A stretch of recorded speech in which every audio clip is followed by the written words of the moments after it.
Hello दोस्तों। आज हम डिस्कस करेंगे stress strain curve for ductile material. तो सबसे पहले हम जान लेते हैं कि स्ट्रेस स्ट्रेन डायग्राम की ज़रूरत क्यों पड़ी। तो जब हम किसी मटेरियल को इंजीनियरिंग में यूज़ करते हैं तो उसकी टेस्टिंग की ज़रूरत पड़ती है कि कोई मटेरियल कितना स्ट्रेस ले सकता है, हम उस पर कितना लोड डाल सकते हैं, लोड की मैक्सिमम वैल्यू क्या होगी ताकि वो टूटे ना। तो इसके लिए हम क्या करते हैं, किसी मटेरियल को हाथ से तो खींच नहीं सकते, तो उसके लिए हमारे पास एक यूटीएम मशीन होती है जिसको हम यूनिवर्सल टेस्टिंग मशीन बोलते हैं। तो हम मटेरियल को यूटीएम में फिक्स कर देते हैं और उस पर स्ट्रेस डालते हैं मशीन से, तो उसकी स्ट्रेन भी बढ़ती है। जैसे रबर को अगर हम हाथ से खींचें तो जैसे जैसे उसका स्ट्रेस बढ़ेगा उसकी स्ट्रेन भी बढ़ती है, उसकी लंबाई भी बढ़ती है। तो उसी तरह यूटीएम मशीन में मटेरियल के साथ होता है। तो यूटीएम मशीन में हमारा एक ग्राफ बनता है, तो इसको अब हम समझेंगे। तो ये आप जो ग्राफ देख रहे हैं यही ग्राफ हमारा यूटीएम मशीन में बनता है। तो इसमें हम इस एक्सिस पर स्ट्रेस को लेते हैं और इस एक्सिस पर स्ट्रेन को। तो सबसे पहले जब हम स्ट्रेस डालते हैं, लोड लगाते हैं तो मटेरियल पर, तो ये हुक्स लॉ के अनुसार ये जो ग्राफ है बढ़ता है। तो हुक्स लॉ क्या कहता है, stress is directly proportional to strain up to elastic limit. मतलब इलास्टिक लिमिट तक जैसे जैसे स्ट्रेस बढ़ता है वैसे वैसे हमारा स्ट्रेन भी बढ़ता है। अगर हम मान लीजिए इस पॉइंट तक स्ट्रेस लगाते हैं तो हमारा स्ट्रेन भी इस पॉइंट तक बढ़ेगा। अगर हम यहाँ तक स्ट्रेस लगाते हैं तो स्ट्रेन भी हमारा यहाँ तक बढ़ेगा। तो यहाँ तक जो हमारा पॉइंट है ओ से ए तक जो प्रोपोर्शनल लिमिट वाली हमारी जो पॉइंट है यहाँ तक ये हुक्स लॉ के अनुसार बढ़ता है। फिर भी कुछ टाइम बाद इसकी लिमिट आ जाती है, यानी stress is directly proportional to strain की एक लिमिट आ जाती है। तो नेचर में हर चीज़ की एक लिमिट होती है, चाहे वो कोई भी चीज़ हो, उसी तरह इसकी भी एक लिमिट होती है। तो ए पॉइंट पर इसकी लिमिट आ जाएगी, तो इसके बाद कुछ चेंज आने लगेंगे हमारे जो स्ट्रेस की प्रोपोर्शनलिटी है उसमें। तो यहाँ पे हमारा क्या होगा, इलास्टिक लिमिट। तो इलास्टिक लिमिट क्या होगा, इलास्टिक लिमिट तक अगर हम लोड लगा रहे हैं उसे अगर रिमूव कर दें तो हमारा मटेरियल अपने पहले के शेप में रिटर्न आ जाएगा। लेकिन इलास्टिक लिमिट के बाद हमारा मटेरियल प्लास्टिकली डिफॉर्म होने लगता है, यानी अगर उस पर से हम लोड रिमूव भी करें तो हमारा मटेरियल अपने पहले के शेप में वापस नहीं आएगा। तो इलास्टिक लिमिट के बाद भी जब हम स्ट्रेस उस पर बढ़ाते हैं, लोड लगाते हैं, और तो एक पॉइंट आता है बी, इसको हम अपर यील्ड स्ट्रेस पॉइंट बोलते हैं।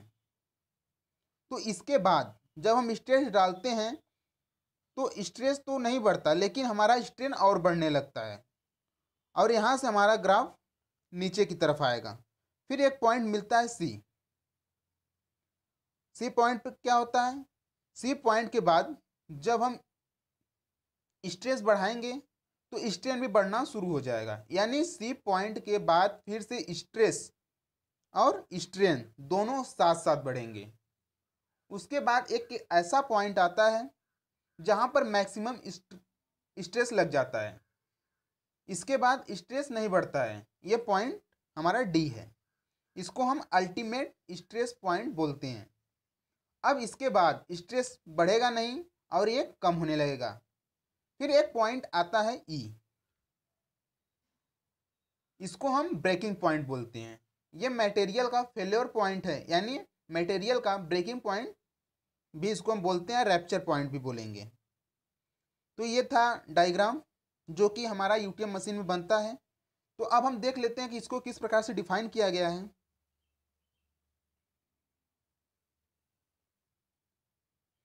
The stress strain graph has different points और रीजन्स एज फॉलोज। तो जो हमारे डिफरेंट पॉइंट है उसमें कौन कौन से हैं, proportional limit, elastic limit, yield point, ultimate stress point, fracture या ब्रेकिंग पॉइंट। तो ये कुछ पॉइंट है जो कि हमारे ग्राफ में है। तो अब एक एक करके हम देखते हैं कि इनको किस प्रकार से डिफाइन करेंगे हम। तो फर्स्ट है हमारा proportional limit. It is the region in the stress strain curve that obeys Hooke's law. तो ये वो रीजन है जो कि हुक्स लॉ को फॉलो करता है ग्राफ में। In this limit the ratio of stress with strain gives us proportionality constant known as Young modulus. The point O A in the graph is called proportional limit. तो जो हमारा point ओ से ए तक है उसको हम प्रोपोर्शनल लिमिट बोलते हैं। नेक्स्ट है हमारा इलास्टिक लिमिट। तो इलास्टिक लिमिट क्या है?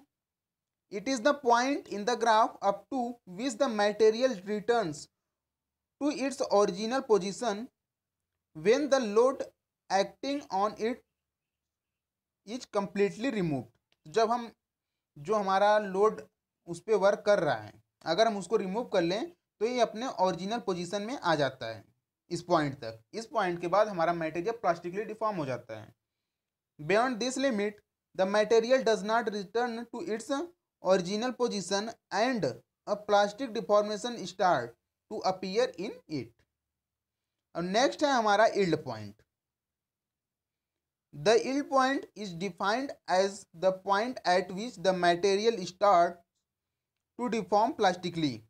After the yield point is passed, permanent plastic deformation occurs. There are two yield points, upper yield point और lower yield point. तो हमारा जो ग्राफ है उसमें दो yield point है, एक upper yield point है, एक lower yield point है। अभी हमने ग्राफ में देखा उसे। तो नेक्स्ट है हमारा ultimate stress point. It is the point that represents the maximum stress that a material can be ensured before failure. यानी अल्टीमेट स्ट्रेस पॉइंट वो पॉइंट है जो कि कोई भी मटेरियल फेल होने से पहले वो कितना मैक्सिमम स्ट्रेस को बियर कर सकता है। तो ये पॉइंट उसको शो करता है, रिप्रेजेंट करता है। Beyond this point failures occur. इसके बाद हमारा जो मटेरियल है वो फेल हो जाता है, ब्रेक हो जाता है, यानी फ्रैक्चर हो जाता है। और लास्ट है हमारा फ्रैक्चर और breaking point. It is the point in the stress strain curve at which the failure of the material takes place. तो इस पॉइंट पर हमारा मटेरियल वो फेल्योर है, यानी कि वो ब्रेक हो जाता है या फ्रैक्चर हो जाता है, रैप्चर हो जाता है, जो भी हम बोल दें। तो आई होप ये वीडियो आप लोगों के लिए हेल्पफुल रहा। ऐसे ही और ज़्यादा अपडेटेड वीडियोस देखने के लिए आप हमारे चैनल को सब्सक्राइब कर सकते हैं। Thank you.